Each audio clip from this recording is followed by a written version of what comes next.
Guys, ഇന്നാണ് day 18 of Ramzan cutting series. ജിമ്മിൽ പോയിട്ട് നിങ്ങളുടെ ബോഡിയിൽ ഒരു മാറ്റവും കാണാൻ കഴിയുന്നില്ലെങ്കിൽ അതിനുള്ള കാരണം ഞാൻ പറഞ്ഞുതരാം. ജിമ്മിലേക്ക് പോകുന്ന തുടക്കക്കാരായാലും വർഷങ്ങളായിട്ട് ജിമ്മിലുള്ളവരായാലും ചെയ്യുന്നത് ഒരേ വർക്കൗട്ട് രീതിയാണ്. ഉദാഹരണത്തിന് വെയിറ്റ് കൂട്ടിയിട്ട് 15, 12, 10, 15, 15, 15, 15, 12, 8 ഇങ്ങനെയൊക്കെയുള്ള രീതിയിലാണ് ഓരോരുത്തർ വർക്കൗട്ട് ചെയ്യുന്നത്. നിങ്ങൾ കൊല്ലങ്ങളായിട്ടും ഇതേ രീതി പിന്തുടർന്നുകൊണ്ടിരുന്നാൽ നിങ്ങൾക്ക് ഒരിക്കലും നല്ലൊരു ഫിസിക്ക് ബിൽഡ് ചെയ്തെടുക്കാൻ പറ്റും. അതിൽ നിങ്ങൾ പ്രധാനമായും ശ്രദ്ധിക്കേണ്ട കുറച്ച് കാര്യങ്ങളുണ്ട്.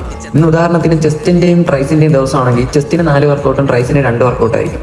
ചെസ്റ്റിന്റെ ഫസ്റ്റ് വർക്കൗട്ടിൽ നിങ്ങൾ സൂപ്പർ സെറ്റ് ചെയ്യുക, സെക്കൻഡ് വർക്കൗട്ടിൽ നിങ്ങൾ ഡ്രോപ്പ് സെറ്റ് ചെയ്യുക, തേർഡ് വർക്കൗട്ടിൽ നിങ്ങൾ പിരമിഡ് സെറ്റ് ചെയ്യുക, ചെസ്റ്റിന്റെ ലാസ്റ്റ് വർക്കൗട്ടിൽ നിങ്ങൾ ഫെയിലിയർ ആവുന്നവരെ പുഷ് ചെയ്യുക. എല്ലാ ബോഡി പാർട്ടിന്റെ വർക്കൗട്ടിൽ നിങ്ങൾ ഇതേ രീതി ഒന്ന് ഫോളോ ചെയ്ത് നോക്കും, നിങ്ങൾക്ക് നല്ല റിസൾട്ട് കാണാൻ പറ്റും. നിങ്ങളിൽ ബൾക്കായിട്ടുള്ള ആൾക്കാർക്ക് ഫാറ്റ് കട്ട് ചെയ്തെടുക്കാൻ വേണ്ടി ഈ ഒരു സ്പ്ലിറ്റ് നല്ല ഹെൽപ്ഫുൾ ആണ്. അപ്പോൾ നിങ്ങൾ ഇത്രയും നാളും ചെയ്തുകൊണ്ടിരുന്ന ഈ വെയിറ്റ് കൂട്ടി അടിച്ചു പോകുന്ന ആ രീതി ഇവിടെ വെച്ച് നിർത്തിക്കോ.